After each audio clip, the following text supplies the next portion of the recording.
In this video, I'm going to show you how you can change your account plan in ClickUp. So if you want to upgrade or downgrade your plan, you can simply do this in ClickUp. If you find this video helpful, I'll kindly request that you support me by liking the video and also by subscribing to this channel. Alright, so to change the plan you are subscribed to, it is quite simple. Just head over to your ClickUp account and then click on workspace name here.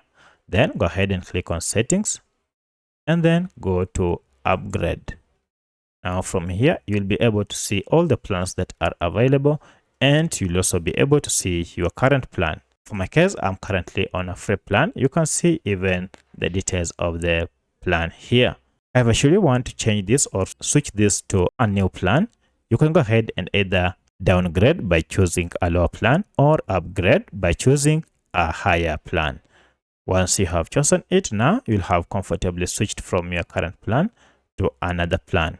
If you wish to see features under each plan, you can go ahead and click on compare all features here, and you will see information pertaining all these plans.